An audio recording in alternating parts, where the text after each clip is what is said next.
Hello, everybody. It is 3 o'clock, which means that it's time for us to start with our webinar. The topic of today's webinar is PD Pro software platform for partial discharge testing. Today, Lorenzo Paschini will be our panelist, and he will tell us everything we need to know about this new software. You will see in the next 1 hour what this software can do. We will also have some interesting questions. So please stay focused, stay attentive, and I hope you learn a lot today. So without any further ado, I give the attention to Lorenzo. Lorenzo, take it away. Thank you so much, Andrei. Welcome everybody to this webinar.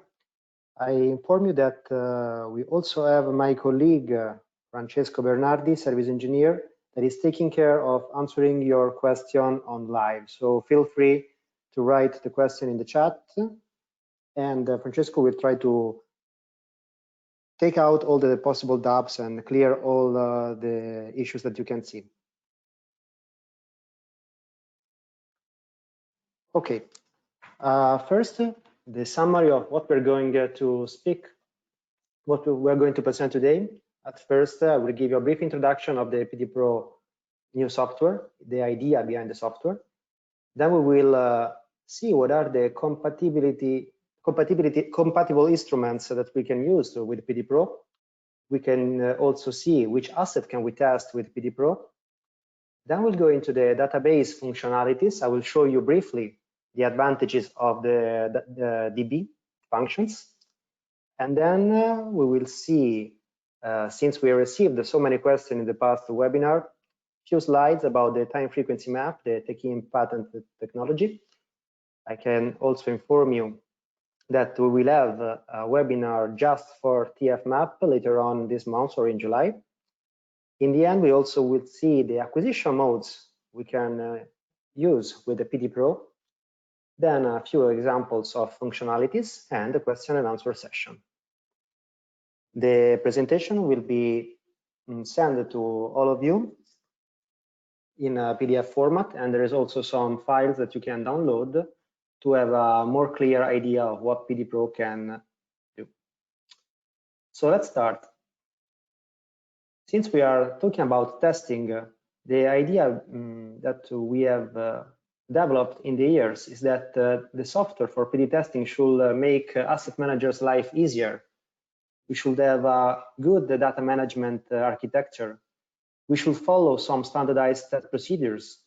We should have homogeneous data for different instruments and different years of the same years of testing. And also, we should be able to compare all the results and trend the result over the time. The final idea was to have one platform for the different users, those are involved in the condition-based maintenance. The main groups, those can be part of the process in asset managers, are the testing teams. Those will take care to acquire data. The data management, so the history of the asset, how the asset has been developed during the years, what were the intervention made, to the maintenance made, and in the end, the analysis of the data and the decision makers. All these different sides of the problem can be put together in the PD Pro, and we have information and knowledge entering the system, and we should have decision and risk reduction as an output of the system. First, the PD Pro can have different users. We have one license, but each license can have different users. So we can imagine about testing team users, engineers user, and in the end, asset manager use. It's very easy to create new users for the PD Pro. We just need an email, and we just need to have the licensee administration of the software able to create such different users. All of them will have its own password, but it will be possible to exchange data between these different users. Let's see now what is the compatibility of the PD Pro. First of all, about the instruments. The PD Pro will be the center of all Techimp instruments from now on. It will be possible to work with Aquila and MicroAquila. Those are designed to perform site testing, online site testing especially. It will be also able to include data from permanent monitoring systems. So we can extract the data from an existing permanent monitoring system and include it in the PD Pro database. We can also use the same software to work with the laboratory testing instrument. In our case, the PD-Base2, that is EAC 60270 compliant and can be used for pulse width modulation testing and type test of insulation. Also, the new medium voltage asset monitoring Falcon can be used with PD Pro as a data viewer. We are able to export the data from the Falcon, that is a web-based instrument self-standing, and we can include it in the PD Pro and study it with the PD Pro tools. Last, the classic Techimp instrument, the PD Check, the first generation of on-site PD testing instrument, is still compatible with the PD Pro. We can acquire data and analyze data with the same instrument. In the future, all the next generation testing equipment will be compliant with PD Pro, and we can take advantage of PD Pro functionalities. We also have compatible data. Here on the left, I have listed the main Techimp software from the past: the PD-Base standard and acquisition software, PD Check control and other acquisition software for the PD Check family, and the PD processing, that is the universal software for analysis of PD data. Also the monitoring system, permanent monitoring system, the older TIMS and the newer TSCADA are software. Those are all compatible with PD Pro. PD Pro is able to include all the existing data in the new database, and we can manage it, the old data, just like the new, taking advantage of all the new functionalities of the software. Last but not least, another point of view on the PD Pro compatibility. We can use PD Pro in all the different moments of the life of an asset.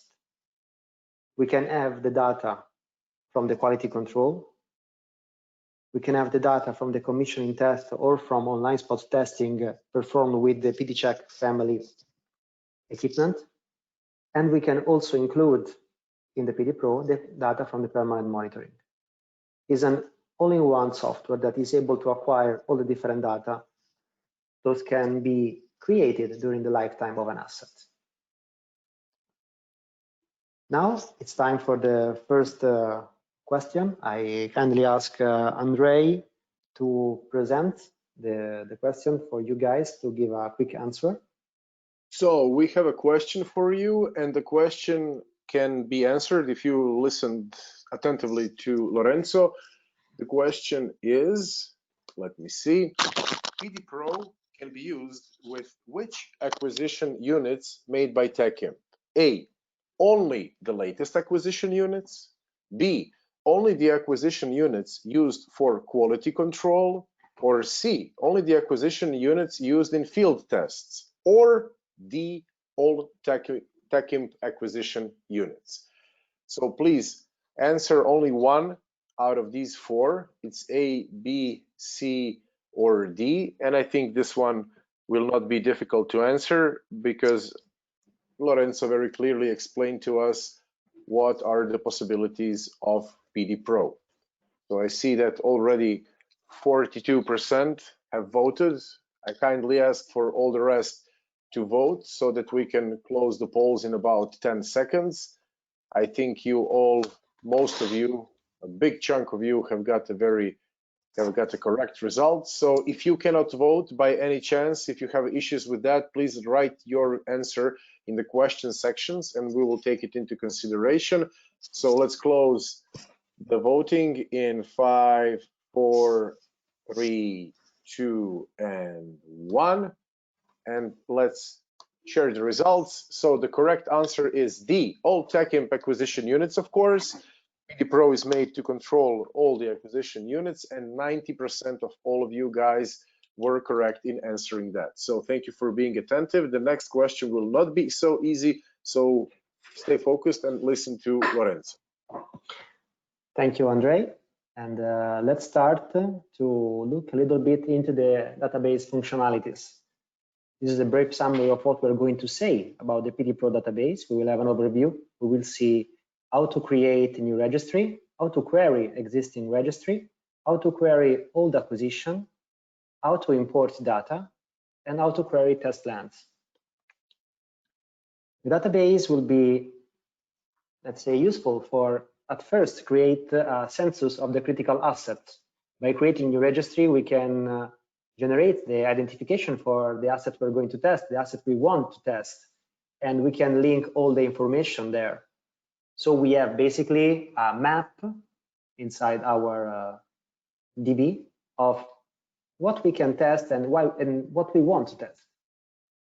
We create basically an asset book. We can query the registry, we can recall the existing ID created with the creating registry function, and we can recall it to or process data or to perform new acquisitions.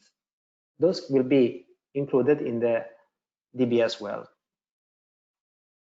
Then we can use it as a browser. Once we have, let's say, created the DB, we have all the function to manage the existing data. We can, for example, look for the data related to a certain voltage level of cable, to a certain kind of motor, and we can see all the acquisitions related to these filters. It can be also included with the PD identification tool. If we identify the browser as some certain kind of PD, depending on the asset, we can save this identification and recall it as a browser function. In the end, we can also create test plans. Those are standard test plans, can be implemented once in a while and launched at every test to have, let's say, a roadmap to follow and standardize all the test procedures. Let's see the first function, the new registry creation. Basically, this is the very first step we can do. We will put the details about what we're going to test. We can, for example, create a cable function like this one in the picture. We have to put the customer name, the circuit name, the location, the rated voltage, serial numbers, and manufacturer. All these functions will be saved and can be browsed with the DB. Once we have created this registry, it's like a folder. Inside of that, we can save all the detection points related to the asset. Normally, we will have a three-phase system, and we can have several detection points. I mean, if we have, for example, a high voltage cable that is one of our biggest activities, we will have as many detection points as the joint base of cable normally. In generators and motors, we will have maybe just 1 or 2 detection points, depending on the installed sensors. And now we have a short video to show you how easy it is to create a new registry and to create the identification of the asset.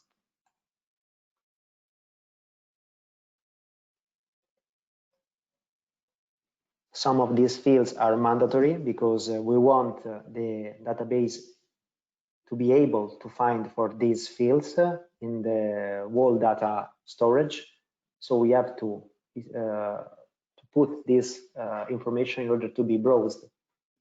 With the filters, we will have some searching capabilities like equal to name or name that contains this particular word.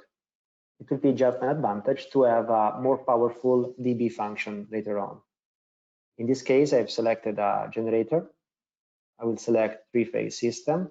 Phase name can be renamed. For example, I put here red, yellow, and blue, very classic.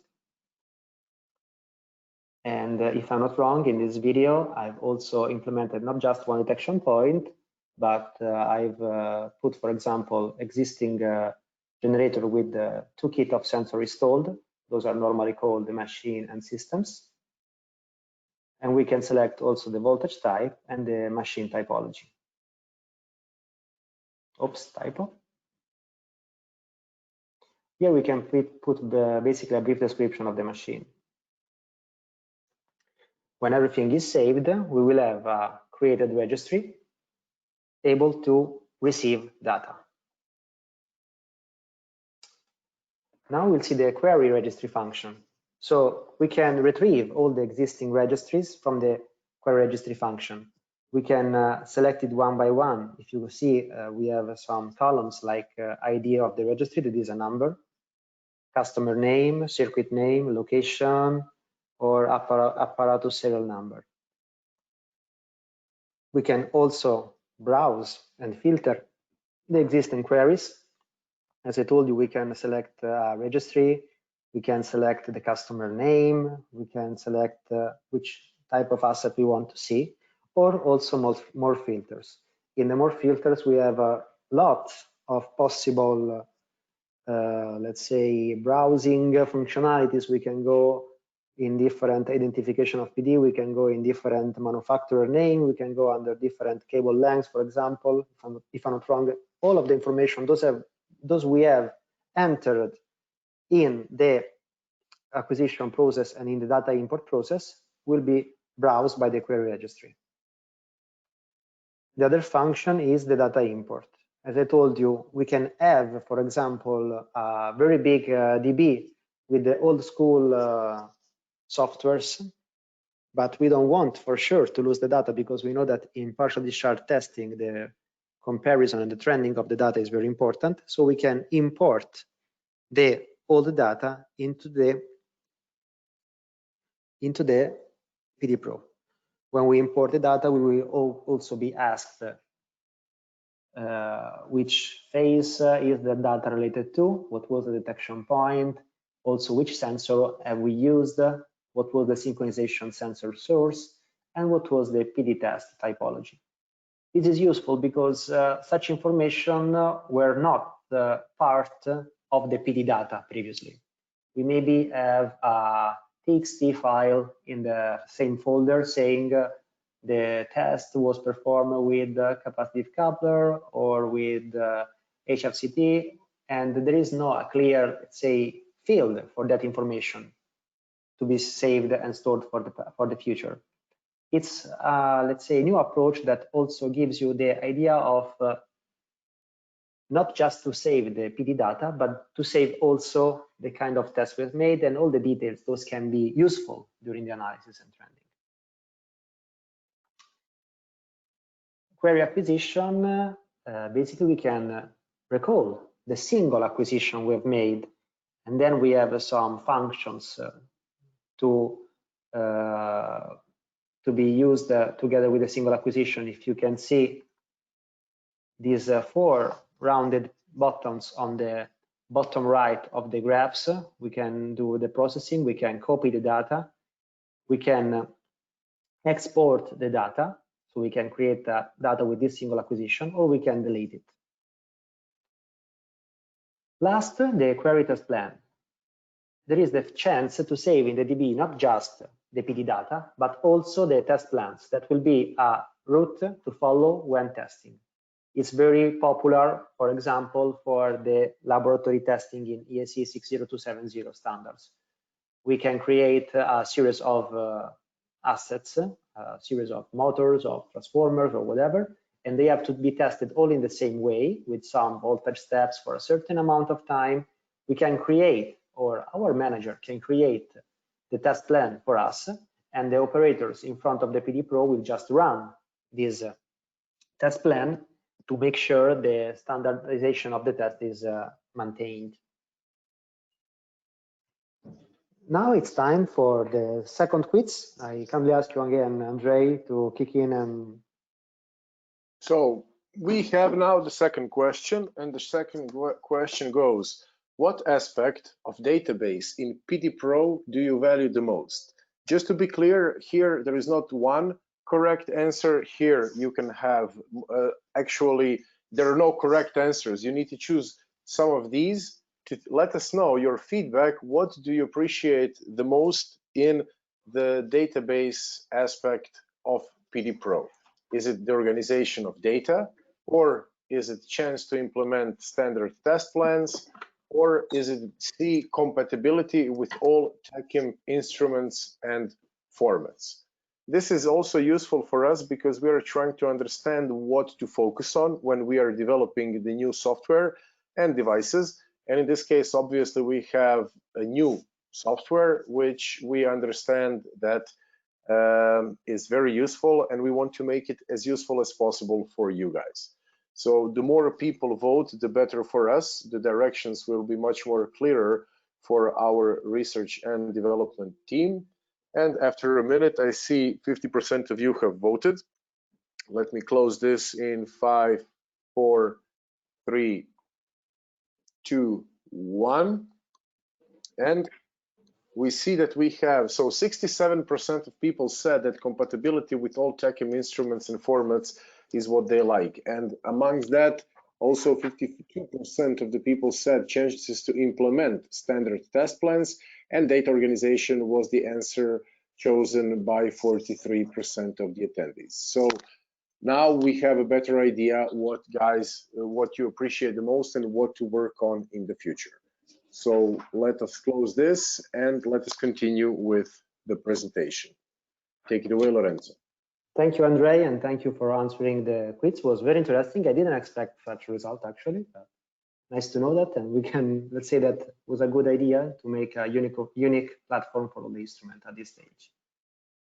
Now, we can talk about PD Pro and assets, because we have seen the compatibility of the PD Pro just referred to Techimp family instruments right now.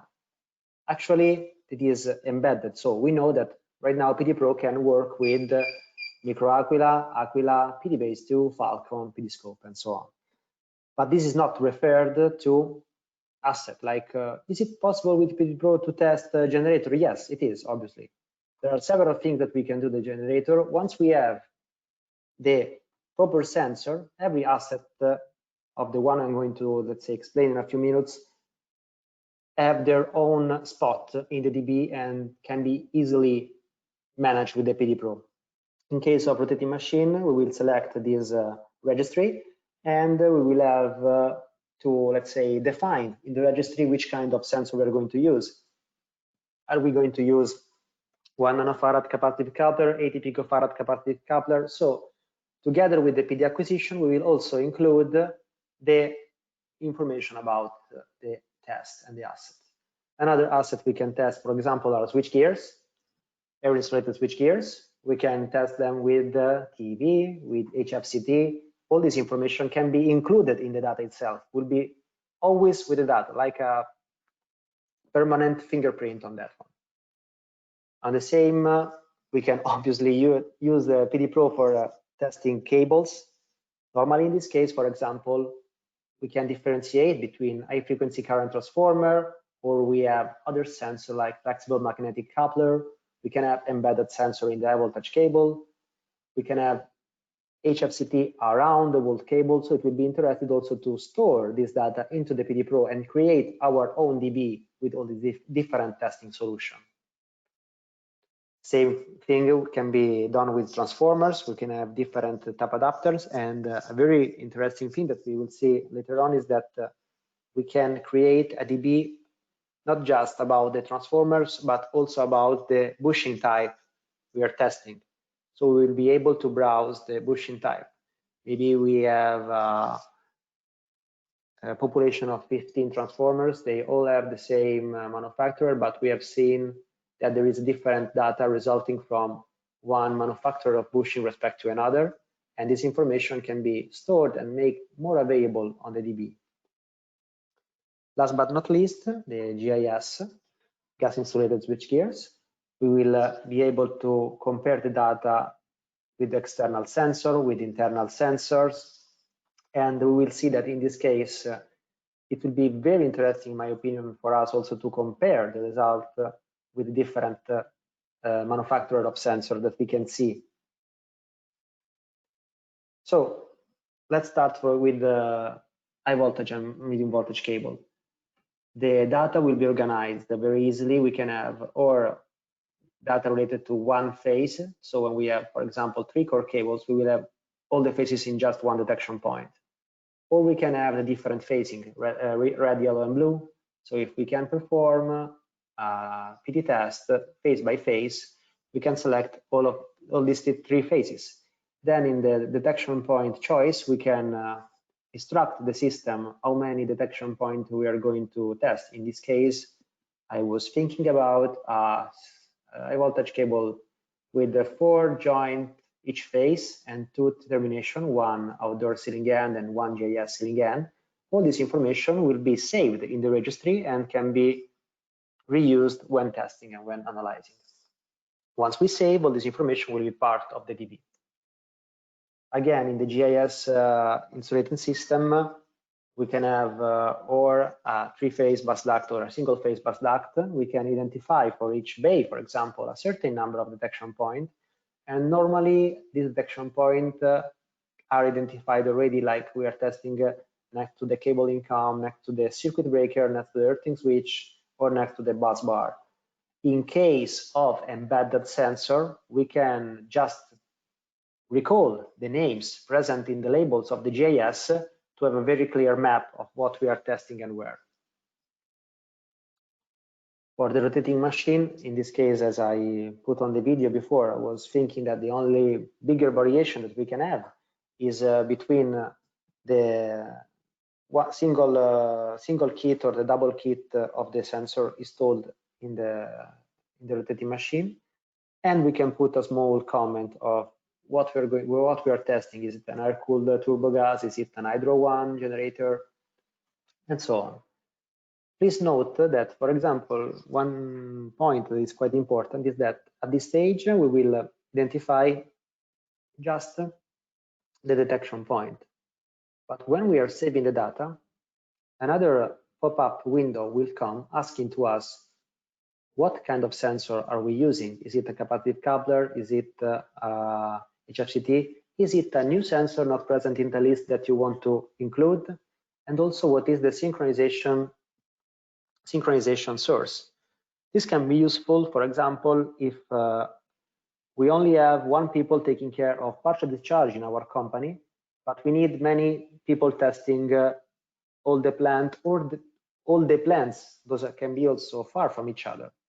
In this case, the only expert guy that is able to analyze the data will have all the information those are normally required to do a proper analysis, the kind of sensor, the synchronization source, and he can, let's say, close many of the doubts that he can have during the analysis of PD.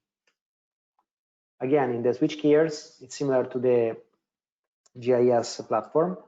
We will have basically the single panels to list, and we will say, okay, we're testing with this, with TV, with the HFCT on the ground lead, and we will make a map of the switch gear. In this case, I put, for example, income feeder, motor A, motor B, distribution trefoil, auxiliary A, and spare.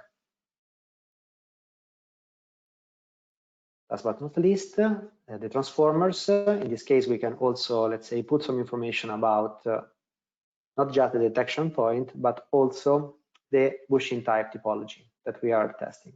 We can have 1 or 2 in case we are testing 6 bushings transformers, and we can insert this. We can put this information into the database and retrieve it later on during the analysis and when we want to compare data. Okay, now the famous and requested time frequency map explanation. As I told you, this is not exactly, let's say, part of the PD Pro. I mean, it's something embedded in the PD Pro, but it's something already used in the past. We have put these slides in order to clarify some of the doubts. Those were frequently asked during our webinars. To appreciate the time frequency map, we should at first understand how do people normally visualize PD data. Partial discharge basically is a phenomena, and we measure this phenomena by the analysis of the pulses, high frequency pulses we are able to detect in different ways with different sensors from such phenomena. Now, typically, the only information saved from the PD pulse is the peak amplitude, especially in online we're talking about. And this information, together with the phase angle related to the applied voltage, gives us the phase resolved PD pattern. So from this very complex waveform, we just save two numbers, the amplitude and the related phase angle. With these two information, we build the PD pattern.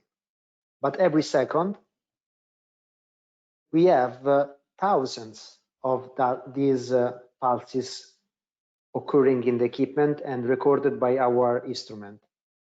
And it would be nice to, let's say, see these thousands of pulses not as an amplitude and a phase number, but also to try to save some of the information about the pulse shape, for example. The way it's been used is to take advantage of the high frequency components, those made one high frequency pulse. Basically, we have seen that different sources of PD pulses give us different pulse spectrum. Such information can be, let's say, managed mathematically in order to have another point of view of the PD pulse. So no more just amplitude and phase, but also a mathematical evaluation of the pulse shape. We will get for sure the PR PD pattern, very typical, with the values of amplitude on the vertical axis and phase angle on the horizontal axis.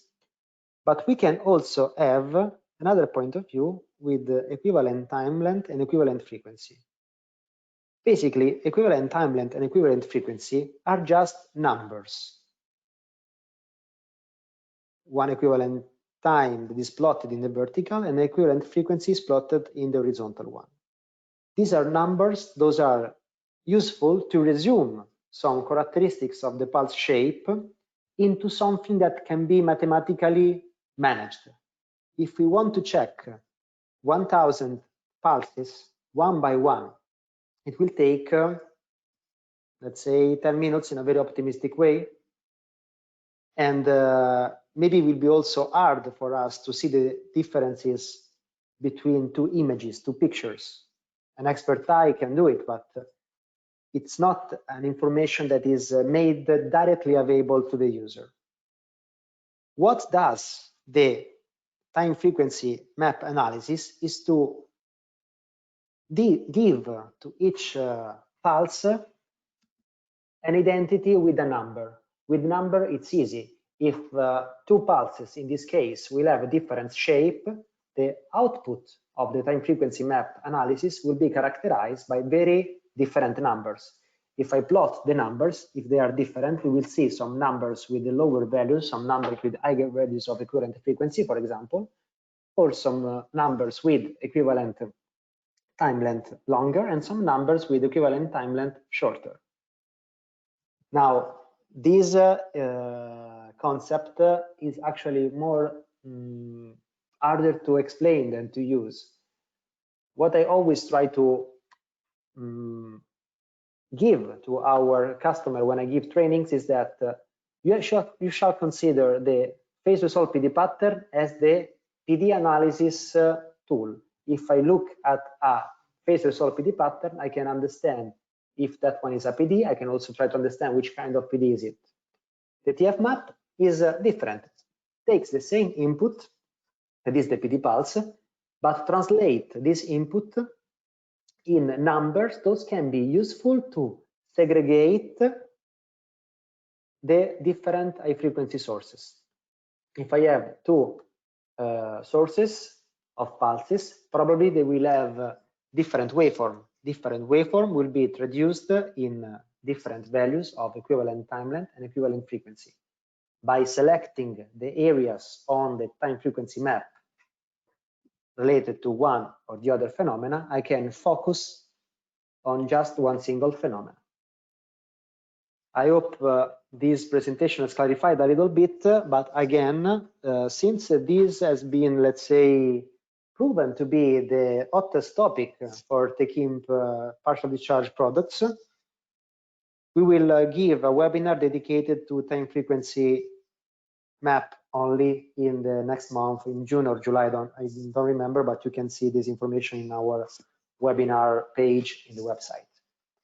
I hope I've clarified a little bit, but we will use these next quiz to check if I was a good, let's say, promoter for the TF map in its nature or not. Please, Andrei. Okay, so I hope you will know the answer to this question, and the question is simple. What is the TF map used for? Is it used for A, filtering the signal and separating the sources, or B, equivalent bandwidth and equivalent frequency threshold, or C, is it a substitute for phase resolved PD pattern or PRPD, or is it used only for quality control? So it's one of these four. Be careful, because we have given some tricky answers here who sound correct but might not be correct per se, and it would be good, and I already see that 62% of you have got it correctly, the correct answer, and I will let you know in about 20 seconds what is the correct answer. And just to remind you, Lorenzo mentioned that we have more topics. TF map will be one of these more topics, but in 1 week, on the 11th, we are holding another webinar about PD on rotary machines. So PD on rotary machines, whoever wants to know more about that, join us next week on the 11th. If you don't know how, then feel free to send us some kind of question and we will send you the registration link. So 55% of the people have voted, and we're closing the polls, sharing the results. The correct answer is A, filtering the signal and separating the sources, and 60% of you got it right. So good luck, that was very nice. And now I will let Lorenzo finish the last part of the presentation. Okay, thank you, Andrei, and thank you for answering the question. So I was expecting a little bit higher percentage, so it will be nice to try to clarify all the possible doubts about TF map during the next webinar. And now we're going to speak about the acquisition modes. Since the PD Pro includes different, or not includes, let's say that is a resume of the existing softwares, we don't have just one testing mode, but we have many of them. Up to now, there are four. There is base mode, very easy and simple test mode. Test plan mode, that is the, let's say, follow-up of an existing route of testing with some threshold and so on, that is normally implemented for quality control. We have advanced mode, three-phase oriented, I would say, and operator mode that is more classic. Let's go into them one by one. The base mode is a very simplified acquisition modality. Basically, we don't ask the customer to decide some of the parameters of the acquisition. We just use an algorithm that automatically selects the proper values for the acquisitions. It takes a while, of course, like I think that maximum is 2 minutes to decide the values of the acquisition parameters, and optimizes the acquisition to be analyzed. This is typically useful if we have many testing teams involved in many different activities. We just want to give them a very easy to run test.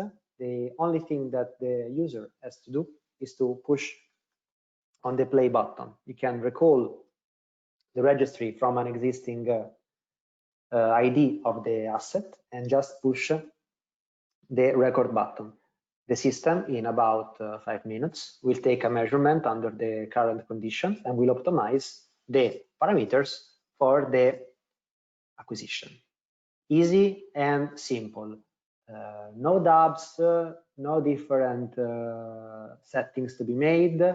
I would resume with a few words this acquisition mode as acceptable result with no efforts. We have good acquisition without any effort. Test plan is the one designed normally for quality control. We have a certain acceptance values for the amplitude of the partial discharge recorded. We have some steps to follow. We can maybe, for example, have different voltage levels. Those can be related to the synchronization signal. So we can have a plot in the data also of the applied voltage of the acquisition. And we only need to, let's say, implement such test plans once. And then we will just recall the existing test plans for the particular asset and follow it and follow it and follow it with all the single electrical machine we're going to test. Is typically for quality control, so for end-of-line tests in factories and qualifications. The only, let's say, request to the operator is to check that the amplitude is below the decided thresholds. Then we have the advanced mode. This is the, let's say, first big improvement under the acquisition point of view for three-phase together. Typically, the classic Techimp instrument, the PDCheck family instrument, will be able to, normally shows the data phase by phase. There is a simultaneous option, but it is not as popular till today. Now we have in the advanced mode a direct three-phase visualization of the streaming. This can be very helpful to double check crosstalk and to double check also that everything is balanced between the different measuring chains of the different phases. We will have the display of the phase resolve PD pattern and TF map for each channel, channel 1, channel 2, channel 3. We can select different full scale and different triggers, obviously the phase shift angles, and we can also visualize the three simultaneous waveform shapes on this window on the top right, and we can change some of the streaming parameters here. It is still able to apply time frequency map, but let's say that we need to open a new tab by right click on the TF map. So, and finally, all the data saved under this acquisition mode will be shown on the acquisition log here on the bottom right, and we can correlate and link the data with the DB. Last mode is a very classic mode, operator mode, the one that you will find on the PD-based control, on the PDCheck control, and it's just one phase visualized. But what is the, let's say, advantage of the single channel, single phase visualization? On the top, we have the streaming of the data, PRPD pattern and TF map. On the bottom, we will have a dashboard to use the TF map to drag and drop areas and check the related sub-PRPD pattern. So it is more oriented to expert users, those who want to play around with the TF map filter to check, make changes, and have a quick feedback on the TF map filtering tool they are putting on in the system. These were the four acquisition modes. So from the easiest base mode to the more I would say tunable acquisition mode. Those are the advanced and the operator mode. Now we talk about the processing part of the PD Pro. We will have all the, let's say, aspects present in the PD processing, that was the former analysis software, but they will be more DB oriented. So let's give just a quick look. From the processing on page, we have a three-phase data visualizer. We can browse the data here. We can upload, for example, the data for an existing detection point in the DB, and we will have all the data saved in the last 10 years, for example, of this detection point loaded in the same folder.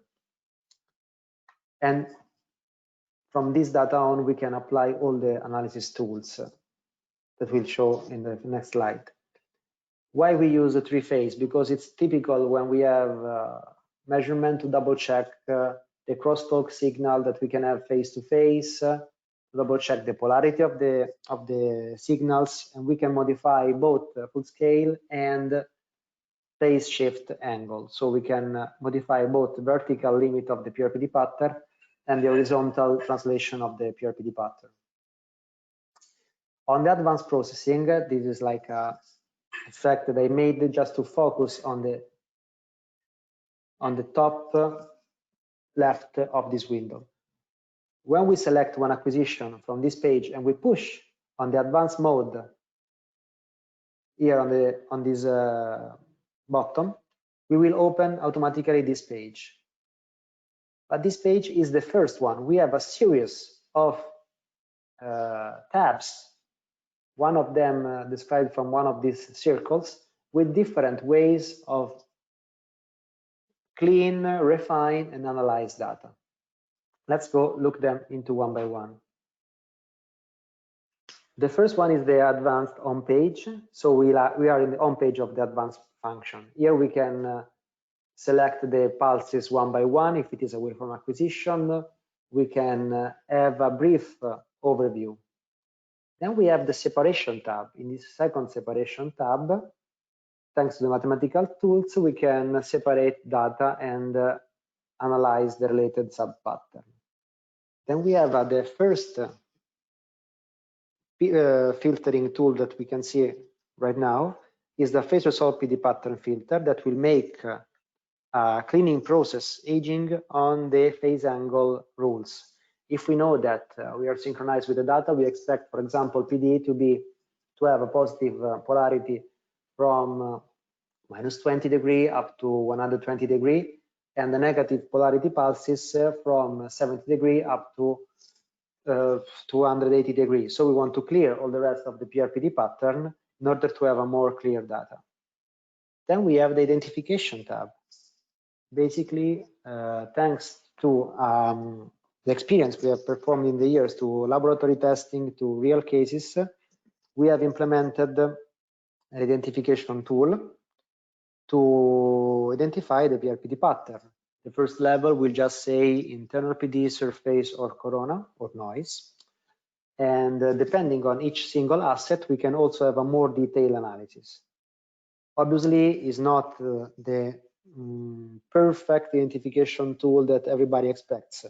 I mean, we can be, let's say, working properly on the 95, 96, 97% of the identification. It is not that we don't need any human interface. Otherwise, we won't have users. We just do everything manually. But it's a good help, especially at the beginning, to get into the technology. And in the end, after, let's say, a few months experience, I would say that the testing team, I would be more accurate and more knowledgeable than identification tab, because this identification tab is general and works for all the PRPD pattern. But normally, when we talk about identification, we go in a very specific asset, and we can understand better that specific asset by studying him over the time. We also have the TDR functionality, time domain reflectometry. So when we are testing, for example, cables, if we save waveform of the cables, we can look for the reflections of the PD on the cable in order to evaluate the PD source where the defect is localized. Then we have also the PRPD pattern movie. tab, we can replay the acquired data as in the same way it was saved. So we can also make it a little bit faster or a little bit slower. And it is interesting from my personal point of view, because sometimes we have to analyze data that we have recorded years ago, or maybe recorded by another person. And we would like to check the data flow in our system, like this phenomena that we see here. Is it sporadic, it occurs once only, or it was continuous during the acquisition? The replay function can answer this kind of information. Then the very interesting tab with the PD Pro is the trending tab. As I told you, we will load the data related to a single detection point. With the trending tab, we can have the study of all the data related to the detection point in a single window. We can apply different separation tab to all the acquisition. We can evaluate the amplitude or the repetition rate and growth of the particular phenomena over the time. It is very, very useful, especially when we go into rotating machine or generator and motors, where the trend over time of the problems is quite a key factor. And it's also nice because from this tab, we can move acquisition to acquisition very quickly and applying the same rules applied before with separation, filtering, and so on. Last, the reporting tab.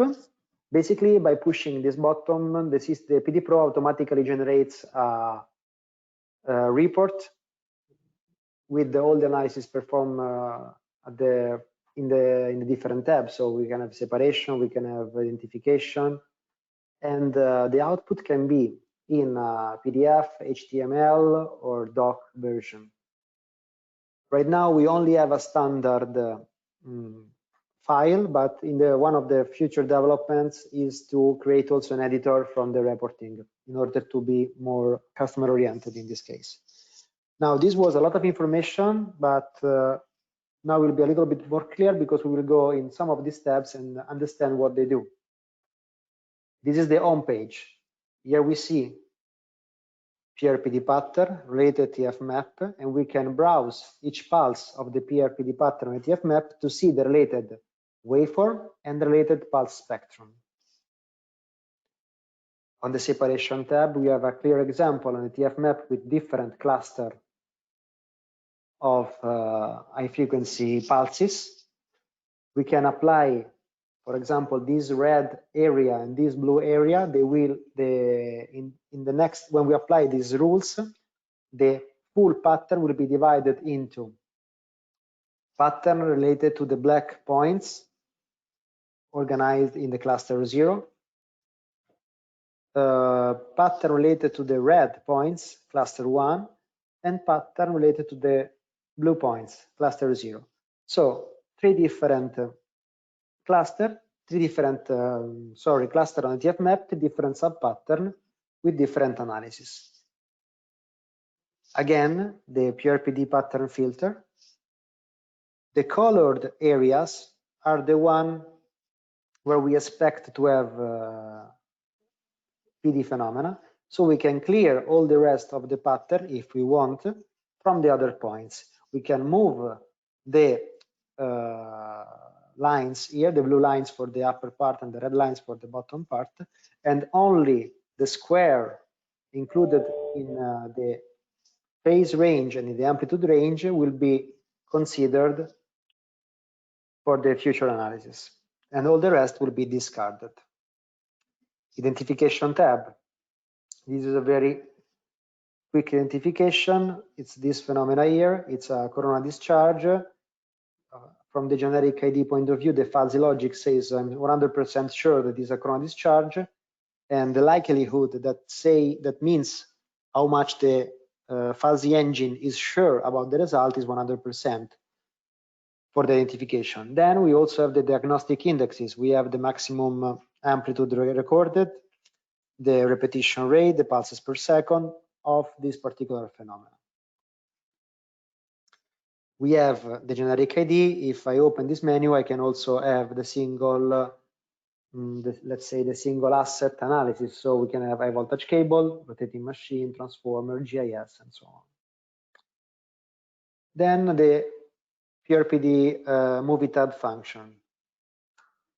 As I told you, basically it's a replay of the acquisition. We will have the very same thing occurred during the acquisition with a ralenti time. If we want, we can also tune the velocity of this replay by moving the cursor up and down. Very useful, especially in case of sporadic phenomena. Then the time domain reflectometry, we save the waveform. We have the cursor to select here to say, okay, this is the first point. Then we have the first reflection, the second reflection. We can also clean the data from frequency components. It's basically a, let's say, side utilization of the TF mapping, because we can, let's say, remove from one particular acquisition some of the frequency components in order to remove some of the noise. On the top, we have the single pulse of the acquired data. On the bottom, we have the average pulse. Why we also have an average? Because in case we have some background noise on the average pulse, all the background fluctuation will be neutralized by the average values. And by moving the cursor, the system will tell us in which, let's say, distance from termination of the cable the PD is located. Again, the trending tab, here we have different acquisition. These are all 2019 in different days. One is about the 20th of October, the other one is the 30th of October. And we have, related to the same detection point, different trend visualizable. We can trend amplitude, repetition rate, pulse number, and voltage of synchronization, also frequency. By just clicking over the single dot, we will see the full acquisition on top. And now that I give also, let's say, we have given information about the database, the acquisition, the processing of the data, we will see some complete ways to use the PD Pro. In this case, we start with operator mode, and then we see the processing tools and the automatic reports. If you remember, the operator mode is the one where we analyze one channel only, and we have the streaming on the top and the dashboard to play with the data on the bottom. We can see that the operator is now selecting the proper full scale and trigger levels to visualize data properly. Now we're getting some kind of patterns. We can see in the TF map those, we can see different cluster of points. Now we launched the acquisition. We have the acquisition. With the dashboard, we can quickly select one cluster to see the related sub-pattern. So there is one clear cluster at 5 megahertz equivalent frequency and another one spread from 8 to 9.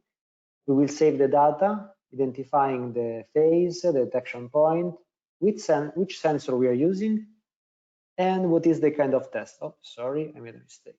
I didn't want to stop it, actually. Let me just try to go back to the same point. I wanted to do this.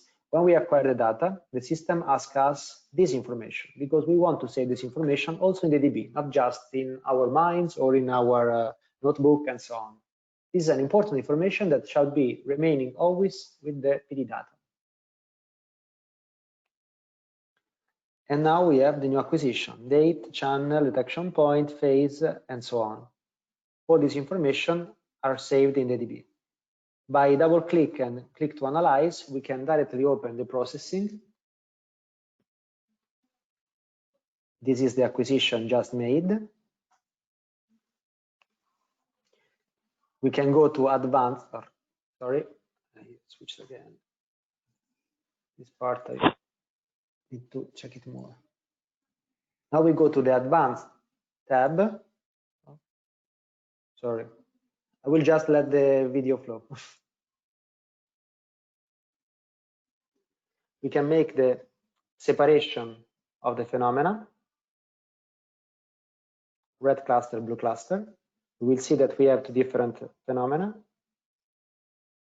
We can filter the data related to the red and blue cluster if we want. In this case, it's the black cluster. Those are a few points. Red cluster identified as a corona, likelihood 100%.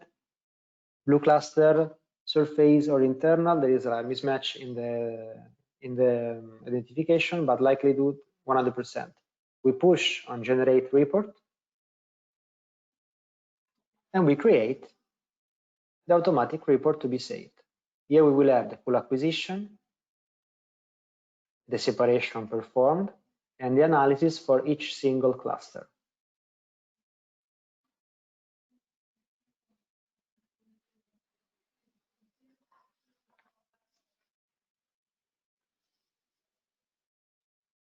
Okay.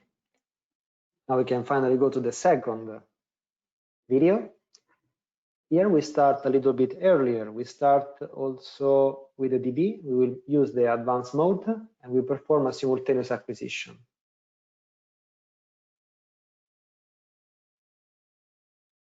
Create new registry. We create a registry for one customer. Create, in this case, if I'm not wrong, a JS registry.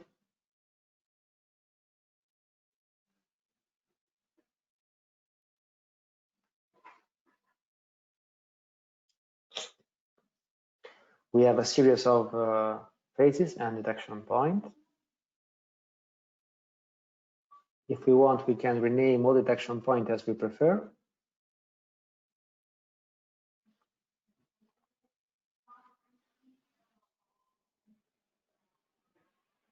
Now we have the registry.